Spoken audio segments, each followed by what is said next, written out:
Tango Papa, I've got your smoke. Where do you want the fire brought? Hey guys, what's going on? Putting the windows in. As you can see, got them in. I'll show you the other side real quick. Got the inside cut out. They fit pretty well. Barely made the outside studs, but they're in good. But now I got to looking, and as far I want to caulk the outside, but I'm really thinking, as bad as I hate to pull the wall back down and caulk around the inside of it. The main reason is you really do not want your windows to leak, and I would rather take the extra time right now to do that.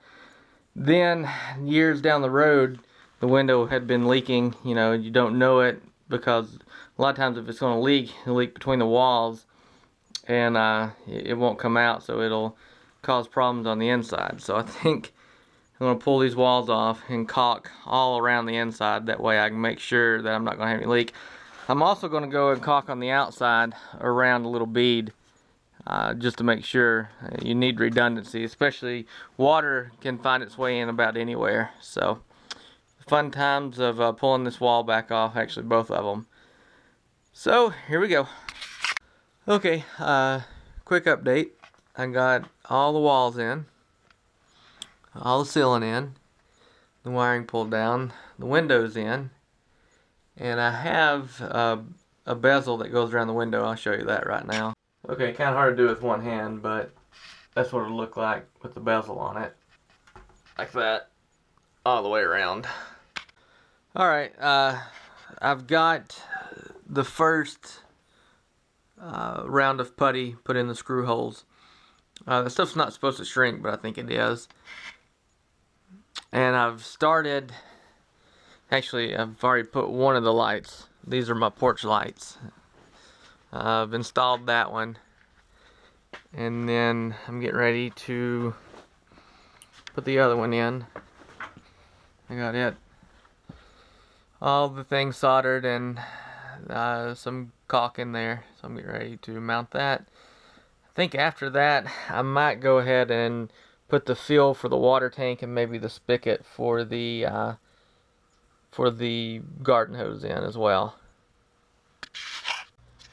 Alright, I got the water inlet cut out and ready to go in, but I'm going to have to get the floors done and get the walls painted before I put it completely in.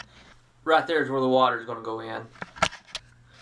Okay, now I'm going to run over to the shop and get a hole saw big enough so I can put my shoreline in. It's going down here to the right. Okay, I'm done for the night. I went to Lowe's and got the tube that's going to go to the tank to fill it up. I've also drilled and temporarily installed the shoreline. I'll show you the outside right now. Here's the outside. I just have it taped in.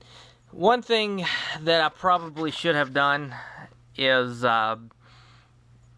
before I put the walls and insulation up, went ahead and put these in, because you have to have something for this to screw to.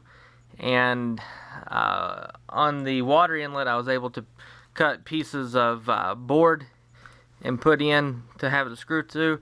And luckily I was able to take some screws out of the wall and get this one out far enough to where I could put a piece of wood in there.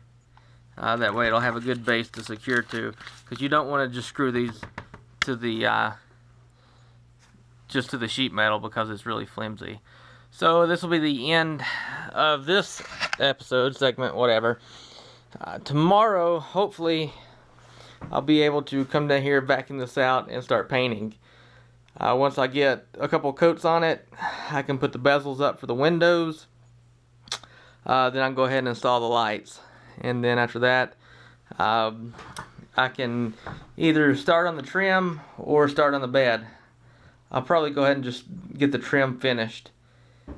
The top trim, the top trim. Then I'll put the linoleum down, which we already have, and then I'll put the bottom trim down. And then after that, I'll put my wall up and start in the kitchen. So we're getting there. As always, thanks for watching. So you're just getting our shot final right now, and I'm getting ready to open up on the area again. So just keep your head down.